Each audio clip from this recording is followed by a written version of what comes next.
You're listening to the B&H Photography Podcast. For over 40 years, B&H has been the professional source for photography, video, audio, and more. For your favorite gear, news, and reviews, visit us at bnh.com or download the B&H app to your iPhone or Android device. Now here's your host, Alan Weitz. Greetings and welcome to the B&H Photography Podcast. As the nice man said, my name is Alan Weitz. Today we have a subject that we've been looking forward to for a long time. It's really an interesting, exciting subject. The name of it is A Secret History of Leica, How Ernst Leitz Saved Jewish Lives in Nazi Germany. My guests today are Rabbi Frank Dabba Smith, who is not only a rabbi, but a soon-to-be doctor of history. Also joining us is Jill Enfield, best known for her work in alternative photographic processes and the author of Jill Enfield's Guide to Alternative Photographic Processes. In today's episode, we're going to discuss the story of Ernst Leitz II, the second-generation owner and director of the Leitz Optical Company, the manufacturer of Leica cameras, who used the means at his disposal to help Jews avoid prosecution, maintain their jobs, and even escape the country in the years leading up to and during the dark years of World War II. Frank is an expert on the subject, and photographer Jill Enfield will discuss her family's direct relationship with this chapter of Jewish, American, German, and photographic history. First, a brief lesson. Ernst Leitz I, who was born in 1843 and passed away in 1920, founded the original Leitz Optical Company in 1869, and they manufactured precision microscopes and scientific instruments. His son, Ernst Leitz II, took over afterwards. In 1925, the first 35mm camera, the Leica One, was introduced at the Leipzig Spring Fair. Designed by Oscar Barnack, it was a total break from larger, heavier, and slower cameras of the day, made use of the same 35 roll film used in motion picture cameras. And it was far better for low-light shooting and featured a form factor and design that is still being copied to this very day, 90 years after it was first introduced. Before we get into the heart of the story, it's worth mentioning that Ernst Leitz I was an extremely socially conscious businessman. Frank, can you give us a little background? Because I was reading some of your earlier notes, and what this man did was really progressive for the time. He was a very paternalistic businessman. The term paterfamilias. Everybody who worked in the factory, all of his agents were like part of his family. And there was a company tradition, not unknown in other places in Germany, where the owner of the company liked nothing better than to walk around at 7 a.m. and talk to each and every employee. How's your family? How's so-and-so? Do you need to borrow any money? A sense of being included. And he had a sign outside of his office door that said, "Enter without knocking." And so there was this kind of accessibility. The family was long involved in liberal politics. And so that's another piece of the puzzle. I see in 1885, he introduced health insurance to his employees.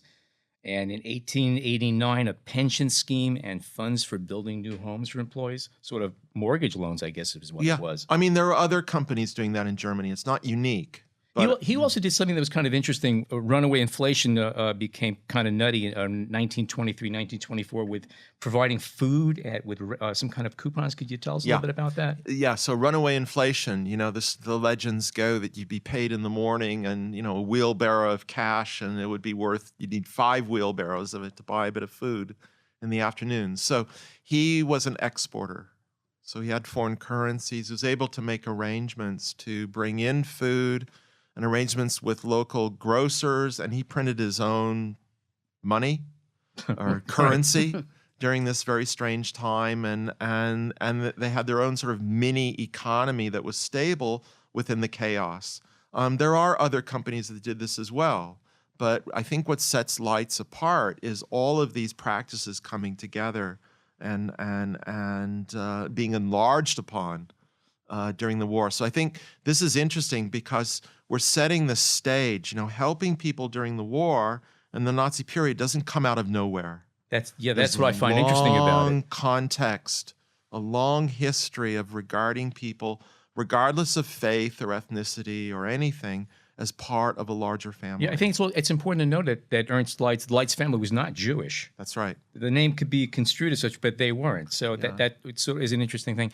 As the Leica camera was growing in reputation for what it was, which was an amazingly amazing photographic tool with the best lenses you can buy, it was being adopted by Life magazine, National Geo, all the big publications, all the big journalists, street shooters of the time. At the same time, it was also catching the notice of the Nazi Party and part of the Third Reich. It became incorporated into the propaganda machine because, again, this was a homegrown tool. It was the best that was out there, and the Germans are busy promoting the Supreme Society. And Goebbels himself was active about this. Can you tell us a little bit about that part of it? The timing was brilliant in the 20s. And we see the rise of picture magazines. You know, Life magazine and Picture Post in England, they were preceded by the German ones in Munich and Berlin. And so we see this cultural shift where small cameras, they can go anywhere. They could, you know, exposés, gossip, this sort of eyewitness hidden, they do well in low light. And, you know, the whole candid business. Erich Salomon was a great Jewish photographer who was murdered at Auschwitz. He used a Leica for part of his work. Other photographers get on board. And so we see the photograph in these magazines as replacing the need for immediate experience. So this vicarious stuff. So the culture is so shifting. So the Nazis, you know, they're into this. They're very sophisticated about visual culture. And so they adopt the Leica and make tremendous use of photography to get across their propaganda or whatever it is they wanted to do. So the Nazis are taking these ancient, well, say medieval stereotypes about Jews and race and conspiracy and inferior and disease and all that, and photographing these themes which were before in paintings and prints and so on. And so photography is getting really important, but at the same time, people are not so critical of photographs because they think, well, it's a photograph, it's true. Right. So the Nazis are masters of this kind of thing. Well, if you ever saw the film Olympiad, then that's just a celebration of that whole culture. And it's brilliant. It's an amazing thing to watch. Visually, it still holds up, 70, 80 Stunning, years after the case. Leni Riefenstahl, Triumph of the Will is a stunning film. The Leica was used by the German forces during the Warsaw Ghetto uprising, and it was also used by Jews on the inside. So that one same camera system was used to document from both sides what was actually going on there. Really interesting stuff. Now, while all this propaganda and using of the Leica was being incorporated into the Nazi war machine, there were other things going on back at the Home Office. And why don't you give us a little taste about that? Sure. So the Nazis take power in early 1933, and some of the first things they do are designed to marginalize, isolate Jews economically. So Jews in all sorts of work are losing their jobs. There are economic boycotts, so businesses are being lost.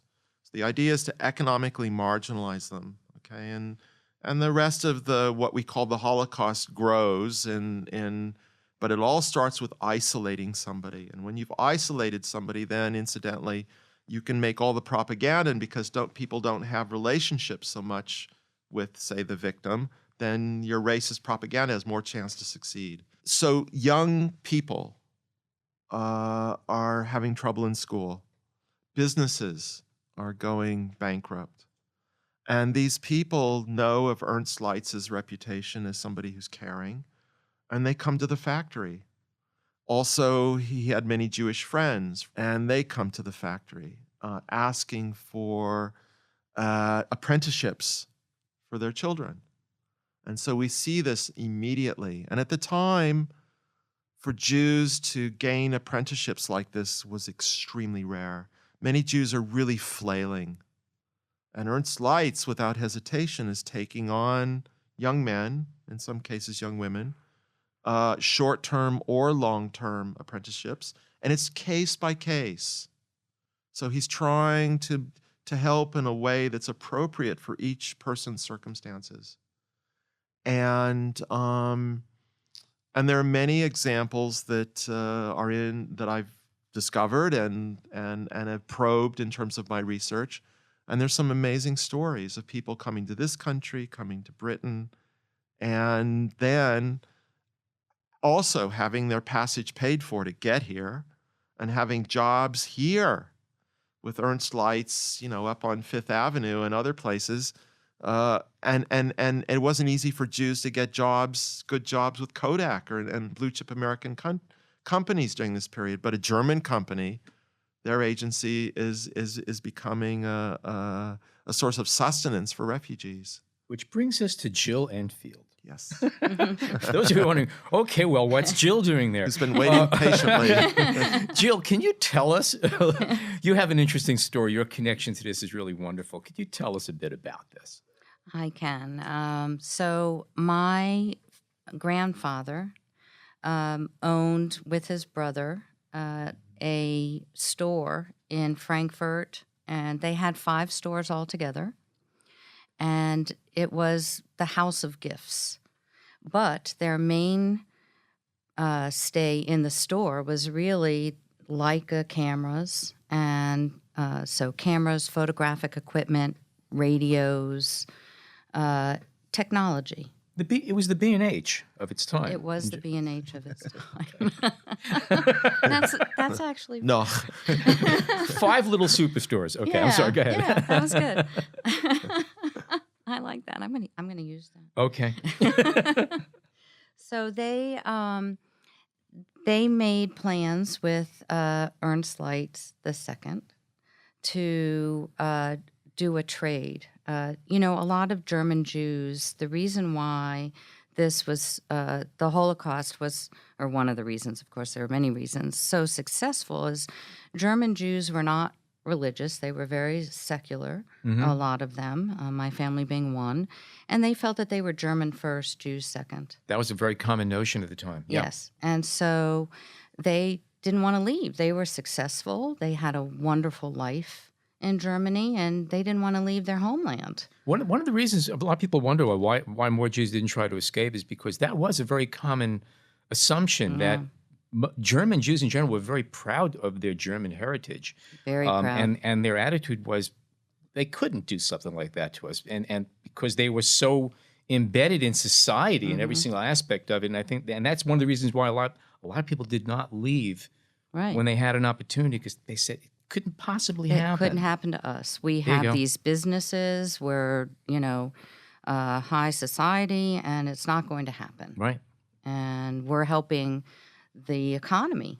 So why would they do anything to us? And then Kristallnacht happened. But my grandfather, Hans Ehrenfeld, later Henry Enfield, went to speak to Ernst, and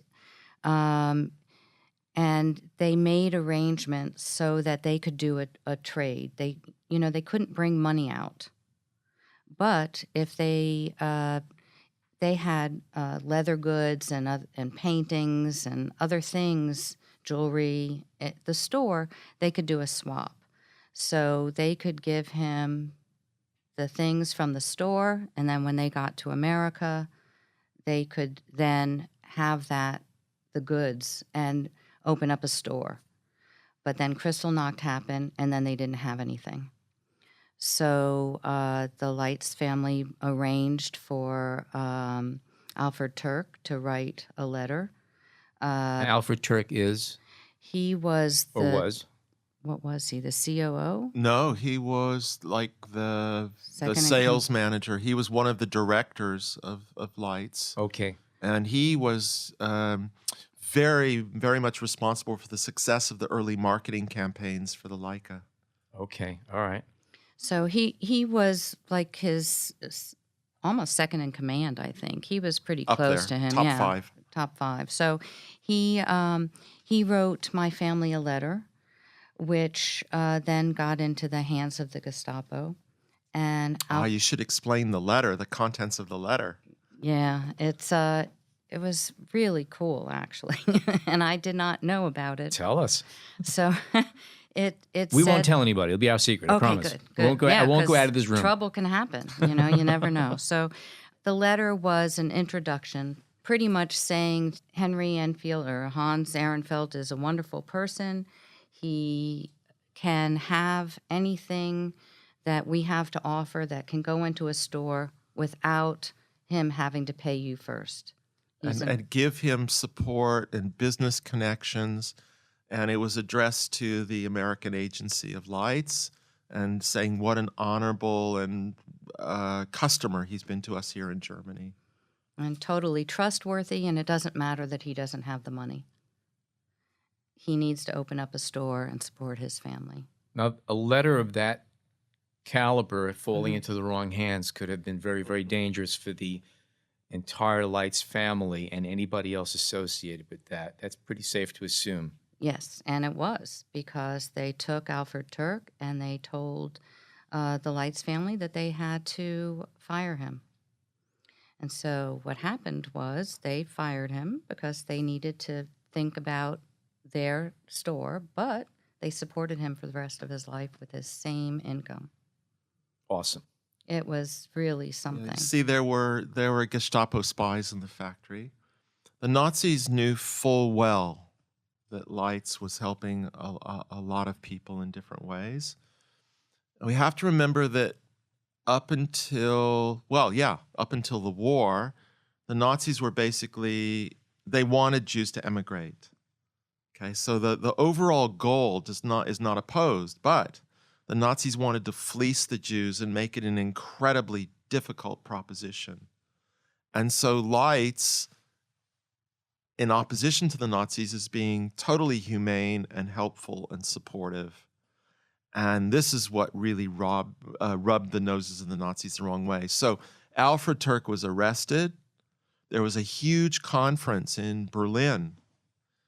And we have to remember that the Nazi regime was bitterly divided between the ideologues and the pragmatists.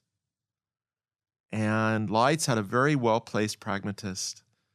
And this man was a Nazi. His father had a factory in Wetzlar. It's the sort of the leather belts in terms that were used, in transmitting power to machinery. Well, the technology changed really rapidly, and this man went bankrupt. So even though they didn't agree politically, Lights really helped this man out in Wetzlar, and bought his factory and everything at a fair price. Didn't try and take advantage.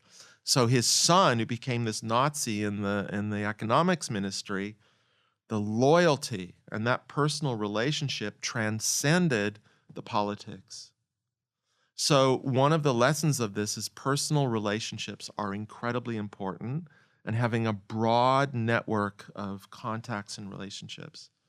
So the Nazis knew full well what Lights was doing. They had this big conference, and Alfred Turk was the fall guy. But as Jill just said, they looked after him, and at the end of the war, he went back to work for Lights. So they made sure he was taken care of. You have any other specific examples of how he obtained visas and aided other people? It was not only difficult to get out of Germany, but it was profoundly difficult to get into America and Britain. Roosevelt and the officials were very reluctant to get too involved because of the anti-Semitism here. They didn't want to be accused of, getting involved and having too many Jews coming and getting into a Jew war and all that kind of stuff. So there were quotas, very strict quotas here for admitting refugees. And what's really strange is those quotas were never actually reached. They didn't even fulfill the full quotas to get into this country. So it was very difficult getting here. And as Jill said, Kristallnacht was a real marker. There was no denying really after that, if one was at all sane, that one could remain in Germany. Well, they took all of the business owners to Buchenwald after Kristallnacht from Frankfurt. Right. And my grandfather and his brother were two of the people that went. And they kept them in a separate area. It was called Block 5. And all they did all day was sign over everything they owned, everything, so that they would end up with nothing. My grandfather and his brother got visas to come to the United States, but they had to, when they were let out of Buchenwald, they had to walk those 5 miles or 8 miles or whatever in December to the train station. And then there would be Jewish women at the train station that would feed them and give them a ticket to get back to Frankfurt. But, they were not young men. And, they weren't that old, but they were, they weren't 20. And a lot of them were old. And it was arduous for them to go through that. And a lot of them were very sick. And, my grandfather was very sick, and my great-uncle was... Gustav really suffered and had physical and emotional breakdowns from that experience and was never himself again. No, he never worked again. Yeah. It was awful. So the young people and older people did receive help in obtaining visas. So, for example, Henri Demeux, who was the managing director and Ernst Leitz II's first cousin, he was a Swiss citizen. He would accompany the individuals to the consulate. He would give them advice and help and support. But also coming into this country, into America, the people needed guarantors. And that was very tricky. So the money had to originate in America. So there were various ways that Leitz may have been involved in helping with that. Do you have any specific numbers about how many individuals or families or groups actually benefited from the Leitz family? There are several ways that they were helped. One is the category we're talking about, which is training of different kinds, then passage supported to get to America and or letters of recommendation. There were people who remained in Germany, such as half-Jews. And some fared very badly and some were okay. But Leitz helped them by giving them long-term employment till the very end in the factory. There were political friends who lost their pensions, who were persecuted. Leitz helped them. One example is the first president of the Bundesrepublik of Germany after the war, Theodor Heuss. He was given advertising copywriting assignments for radio adverts and so on by Leitz so that he and his wife could survive. Okay, the total number of all these individuals, I reckon, is about 85. So we're not dealing with vast numbers. We're not dealing with this Schindler sort of thing, 1,000 or 2,000 people.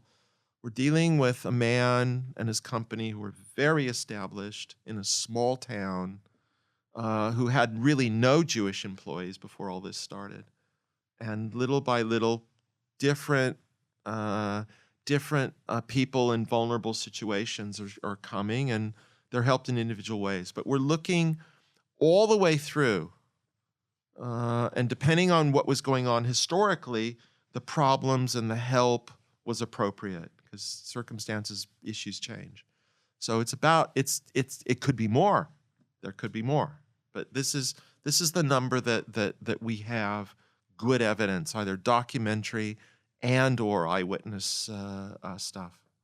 I had a conversation with Jim Maga, who's a Leica historian, about 30 years ago before a lot of this information was generally available. He had it because he's a Leica buff. And he shared me some information, essentially told me the roundabout story about how Leica basically saved a lot of Jews.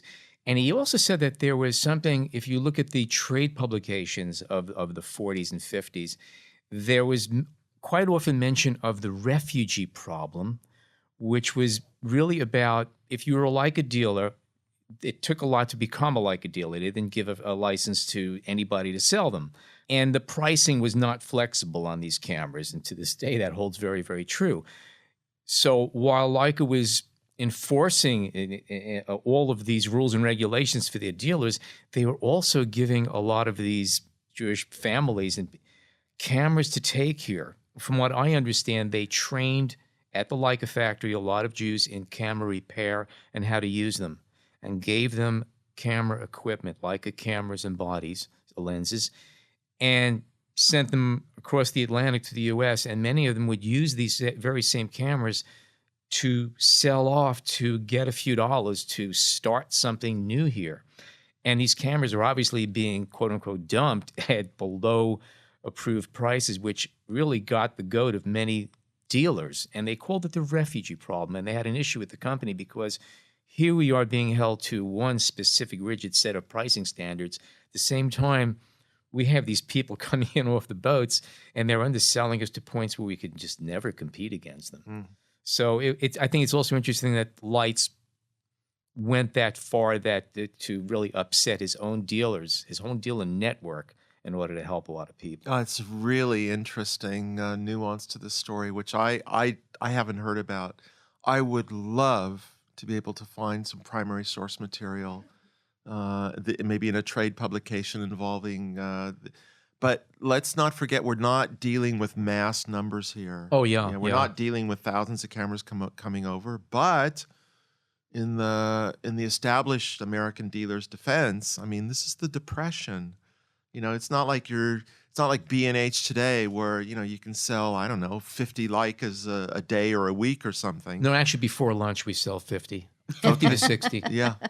Yeah. Boy, that would be nice. Well, if I had more available balance in my credit card, I'd add to it. But so there's probably my guess is this is a reaction to some individual cases, and the market is poor. People are very worried. There's also the dealers may be getting flack at the time for working with a German company. The anti-German sort of hysteria, well, not less than hysteria, but may be on the rise. So, people are in a really difficult position, and some of these guys come over and are dumping a couple of cameras here and there. It's tough. It's really tough, and nothing is black and white. Nothing is clear cut. There's always conflicting interests. How did Leitz himself avoid prosecution and trouble with the regime? Because they didn't have much of a sense of humor. So the question is, how did he get away with it? They needed him. Yeah, there was a tightrope act. And as Jill is saying, first of all, the Nazis needed him. Why? He made very, very sophisticated navigation devices for military equipment. So we're talking collimation stuff for artillery. We're talking navigation gear for V1 and V2 rockets. Okay, and it's not like the situation where the government throws a blueprint at you and says, make this screw. Send the screw off to so-and-so and they'll put it together. It's not even a situation where the government throws you a blueprint and says, make this gun. What Leitz is making are in-house designed. Nobody else has designed this stuff. And the experts, the team to build this stuff is in-house. So Leitz is a man who totally is loved by his employees. And if the government got rid of Leitz, the old man, the whole thing is at risk of falling apart.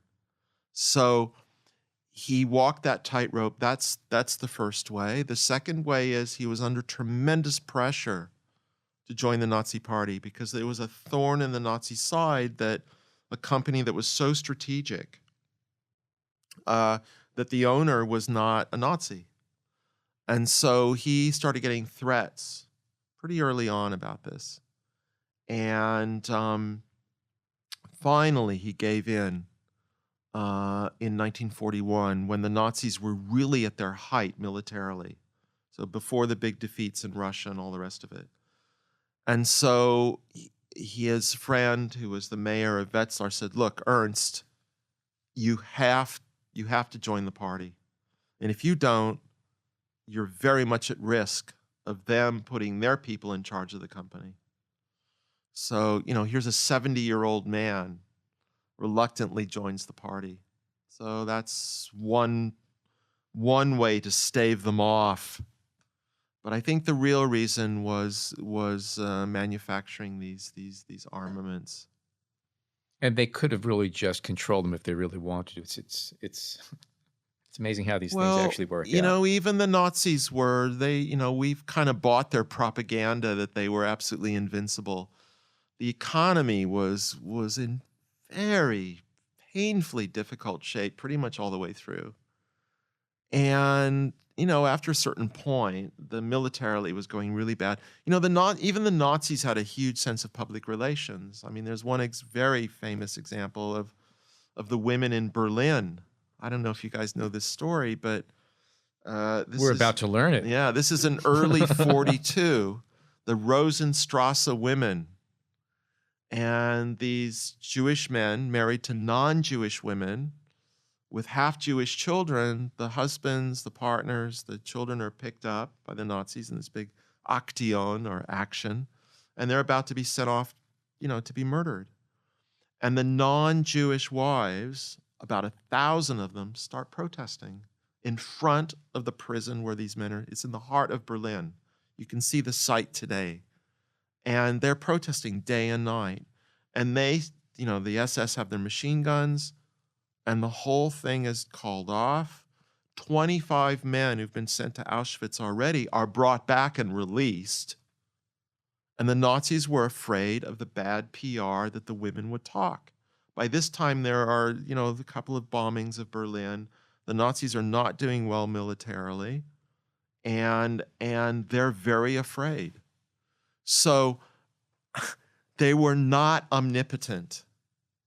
And for many reasons, they had to be pragmatic. So I think our view of the regime as this single-minded monolith is really erroneous.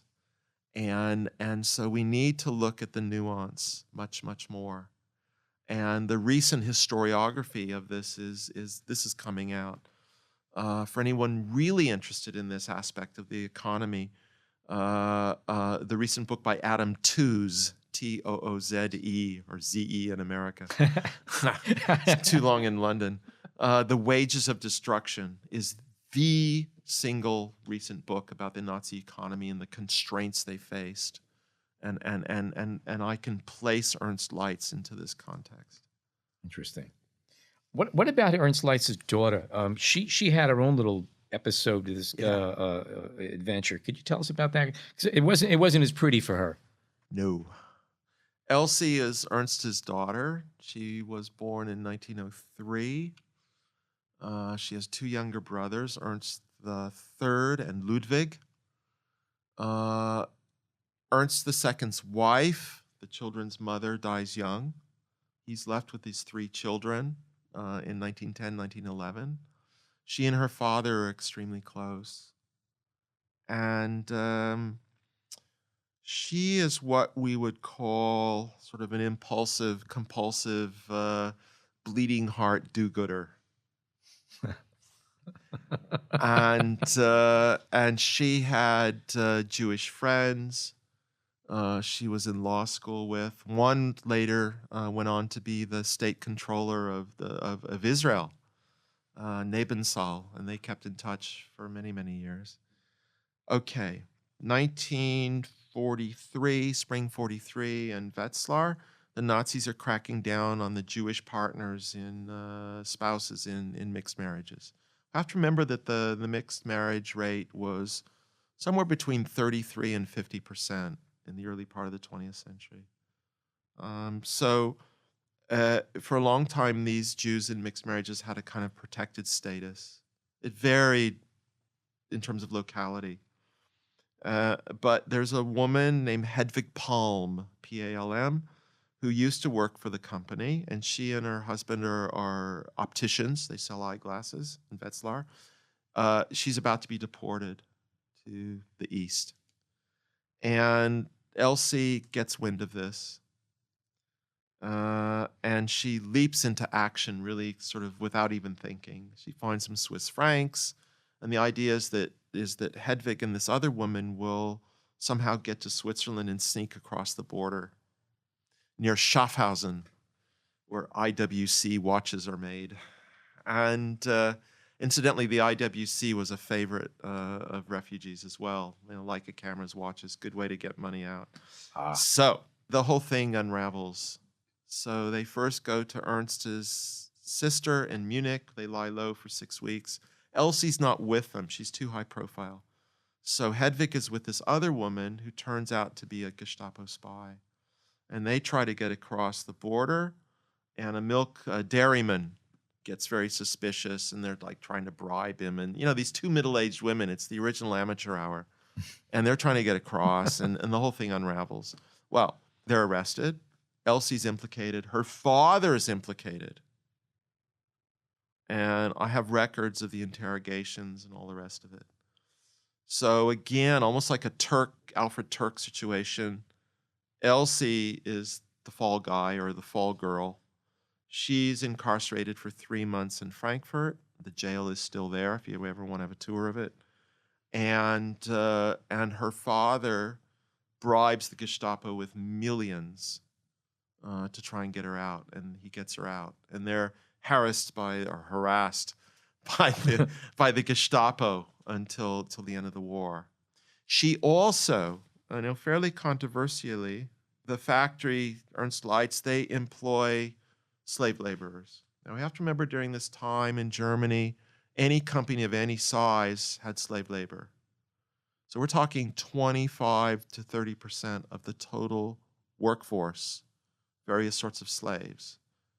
So Eastern European girls, Ukrainian girls. Elsie is in their camp almost every day trying to better conditions.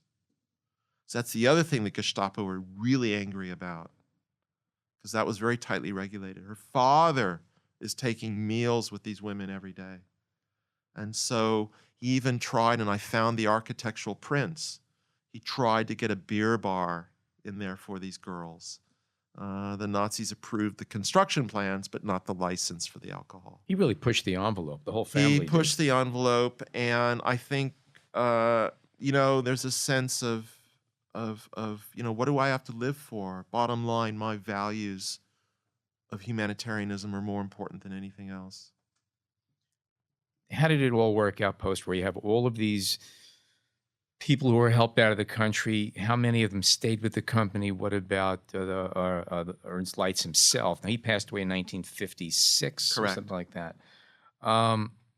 And also they did not make a big deal about this. In fact, they went out of their way to keep it kind of under wraps, not because they were ashamed or anything, but they just didn't want, from what I'm gathering, they didn't want any kind of hero status being thrown on them or undue spotlights, I guess. Sure. Right. This is a complex question. There were people who stayed with Leica. Jill's family in Florida had They brought the first Leicas to Miami Beach. That's where they opened up their camera store. Yeah, and they kept on. They were great traders. Some of the employees had long careers with Leitz. There were a few people that left that formed their own very successful businesses. Charles Brinkman was one, for example. His descendants are here in New York City, and I've met with them. After the war, we have a report from this British intelligence operation. They went into all the factories to see whatever they could steal, basically. Victor's justice in that sense. There's a report that the Leitz factory is well run, discipline is good, everybody's in a good mood, and they go on to make some of the greatest products in their history, the M3 in 1954. They weren't bombed. Only there was one bombing raid. I went to the National Archives in Washington, D.C., and found all the papers related to that bombing raid, the American bombing raid. Only blew out some windows. There was bad weather. So they were pretty much intact at the end of the war. Leitz had to be denazified. And I have all the papers from that court trial. A huge source of material for us are the letters that accompanied this. We have to be very careful as historians of these letters, because even the worst Nazis would promise favors to Jews at the end in return for letters. Like they called them Perselscheine, Persel, whitewash letters. And we have to be very careful of that. But that was a huge source for us, and we would follow up on those. But in the case of the Lights family, they had documentation going back pre-war. It's not like they Absolutely. would jump in at the last minute. So he went to this court, absolutely unanimously, don't worry, you were a nominal party member. Don't worry, we understand completely why you had to join. Okay, that was fine. And Elsie was very, very engaged in reconciliation efforts, especially through the arts and music, France, other places. She was very close with Konrad Adenauer in terms of reconciliation with the rest of the world. They religiously were Protestants, the say little and do much variety. Very low-key, not regular churchgoers, but very spiritual, very caring, very loving. Really the best stuff, the best ethics of Christianity. And that's one reason why they didn't talk about it. Another reason is they're in a small town. People are stuck with each other. So not only the richest people in town, but to lord over everybody and say, we were good and you were not. When somebody joined the Gestapo under duress or somebody else joined the SS, you don't go lording this stuff around, because otherwise you start, killing each other. So people had to live with each other somehow. And they weren't, their attitude is, we wish we could have done more. So, and even today, I'm very close with the grandson of Ernst Leitz, and Jill and her daughter have met him, Knut. He's wonderful. Oh, he's such a lovely, lovely man. What else can you add? Because obviously you have a huge family history with this, and you must have other stories. What could you add to this? Another dimension to it from what you saw through your family, through your father and grandfather.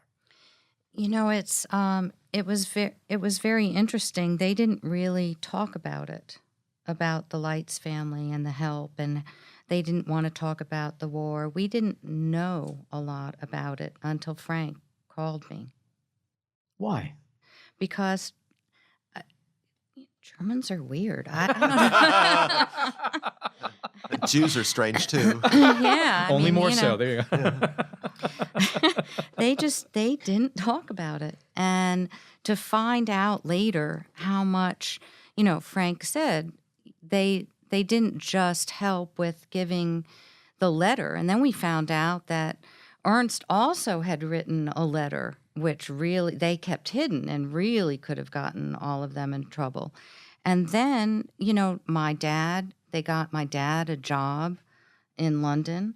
They trained my uncle in the factory in Wetzlar, and my cousin was given a job in New York at the Fifth Avenue place. So, they couldn't do enough for my family. And knowing that, the second I met Knut, I just hugged him. He's family. Right. And Frank is family. And it's such a wonderful story. And I don't know why they wouldn't share that with us. I have a video where they're all sitting, all the cousins and my father and his brother are sitting, and then all of us, from my generation, are sitting trying to get them. It's like pulling, just molasses. It was so difficult, and we're videotaping and asking them questions. And my uncle's running off because my father answered something that he didn't like, and my cousin doesn't remember anything. And, it's really just... It sounds like the typical family gathering. Right, yeah. Things have never changed, but it's really something that, for me, and I think for my family as well, it's just brought so much to light about how they could make it here, and and how they could actually make a life for all of us after going through such a horrible situation. Amazing, amazing story. And I'm sure we can go on for hours, because I know that just looking at your earlier notes, there were so many names and so many directions, but this is a really, really great start. I'd really like to thank Rabbi Frank Dabba Smith for coming here today. when you do get your doctorate, we expect a large kiddish with hot and cold with a sushi bar. Okay, we're holding you to Sushi that. bar. Yeah. Listen, if you can smuggle some pastrami into the UK. Actually, just before, if we have 5 seconds, just to say we had a bit of a reunion a while ago at the Second Ave Deli with some of the Lights descendants, the refugees' descendants, and Jill was there. We had the most amazing time sharing stories. So even in New York, there's this tiny little ad hoc community of Lights refugees to this very day, all having pastrami and rye. Jill, thank you so much for joining us today. Thank you. Jill has a 3-month exhibition coming up at Ellis Island scheduled for May of 2017. It's going to include 30 wet plate collodion portraits of people who have come to the U.S. from foreign lands since 1960. So we're looking forward to that. Thank you, Jill. Thank you, Frank. Thank you to John, our producer, Jason, our engineer. For more photo news and reviews, please check bh.com/Explora. Follow us on Twitter at bhphotovideo and email your questions to podcast@bhphoto.com. My name is Alan Weitz. Thank you so much for joining us today.